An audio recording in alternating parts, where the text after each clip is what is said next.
3. Nigeria Info.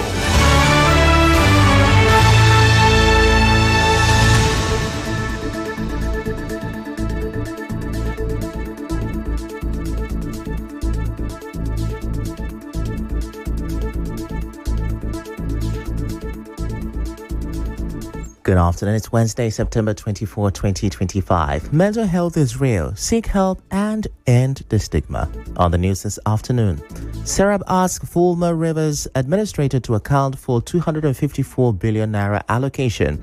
Senator Ndume warns against another round of political crisis in Rivers State. RTC workers cry out over 9 months unpaid salaries.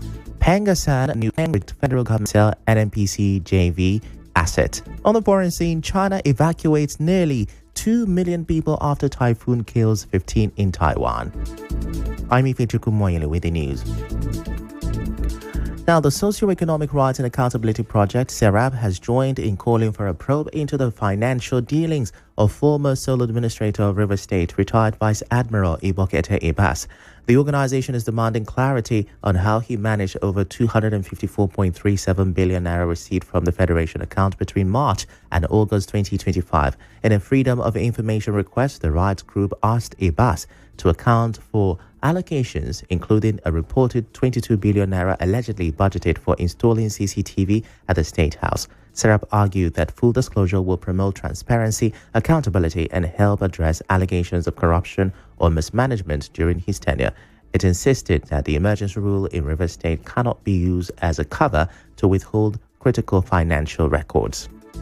While responding to those concerns, human rights lawyer Mr. Haya King says it is not correct to suggest that probing the former sole administrator of Rivers State, retired Vice Admiral Ibokete Ibas, amount to probing the President or the National Assembly. Speaking with correspondent Onyeka Chinwosu, Mr. Haya King explained that the Rivers State House of Assembly and the governor have the legal right to demand an account of how the state's funds were spent.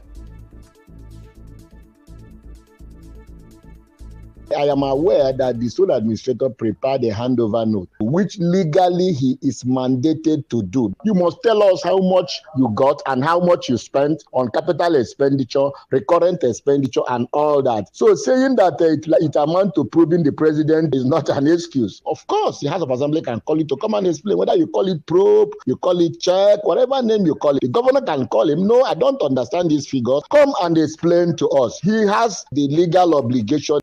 Mr. Hayek further argued that even the President and the National Assembly are not above investigation. In a related development, a 2019 governorship candidate in Rivers State, Waribani Ezekiel, said it is time for Rivers people to allow peace to reign so the governor can execute and consolidate his development plans for the state. Mr. Ezekiel added that Rivers people have keyed into the newfound peace and stakeholders must avoid inflammatory statements that suggest otherwise.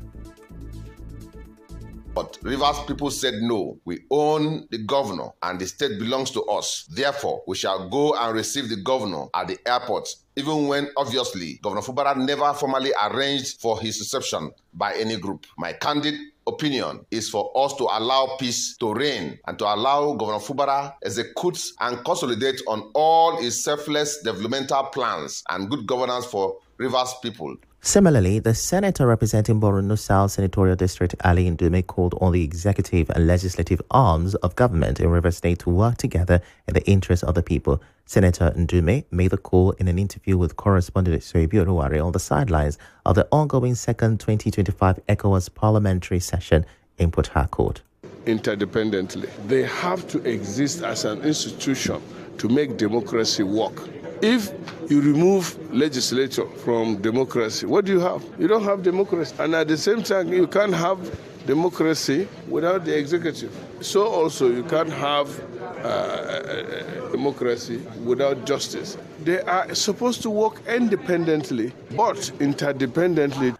The senator also explained why Rivers State must not be allowed to slide into another round of political crisis. Now, with this kind of setup, running government discretionarily, personalizing government, or even privatizing that is the main thing that is setting Nigeria back. Nigerians have everything. What Rivers alone has, about 15 Nigerian countries in Africa doesn't have. Put together, the natural resources God given to Rivers people. Rivers alone is more than 20 countries in Africa.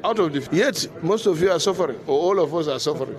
In the meantime, some members of the 6th ECOWAS Parliament have advised against rushing to adopt artificial intelligence AI in parliamentary work.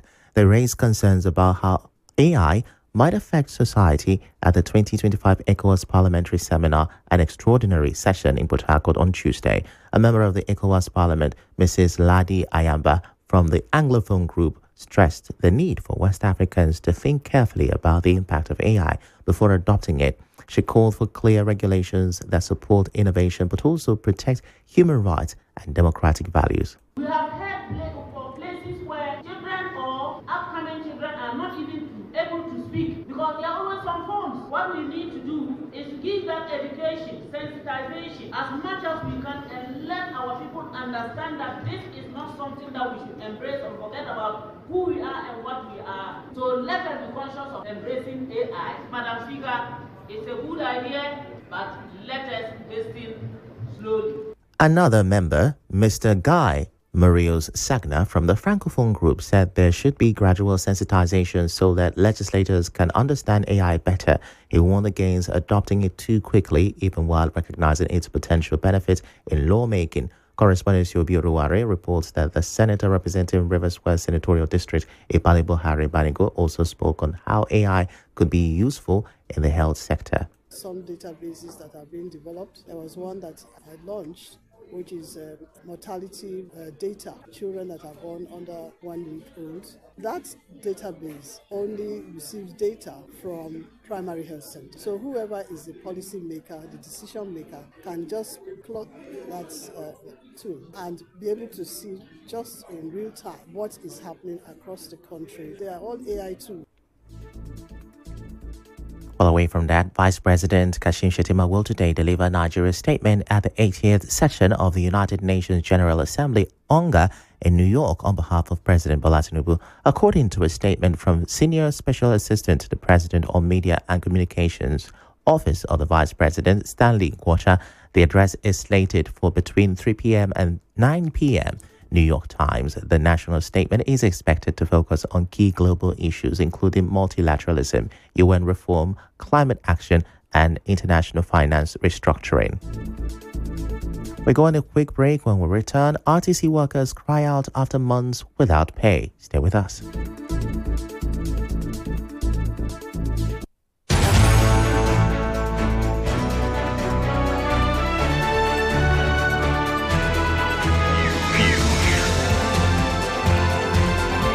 This is the news on 92.3 Nigeria Info.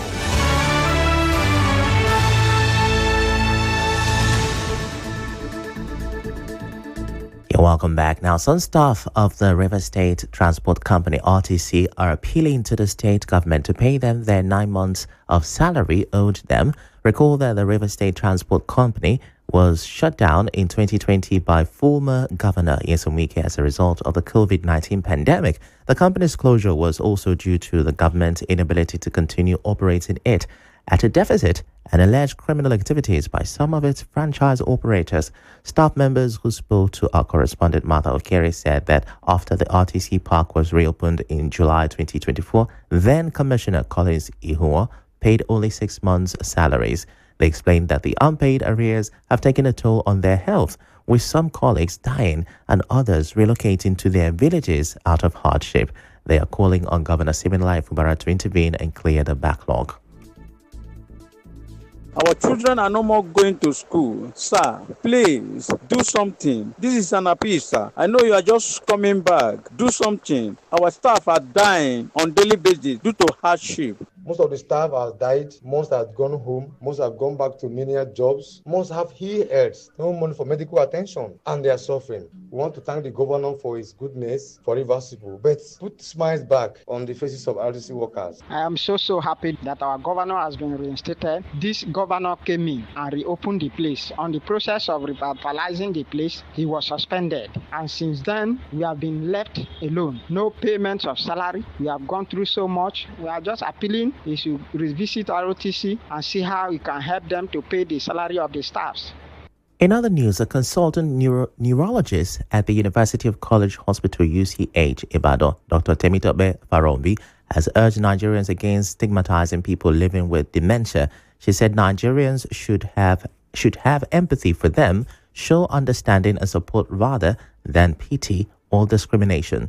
Speaking at a public awareness campaign to mark World Alzheimer's Day 2025, Farombi said dementia is a medical condition related to aging and not a spiritual affliction, as believed in many communities. She explained dementia is a brain disease, though not curable, but it is treatable and manageable with the right care and early intervention.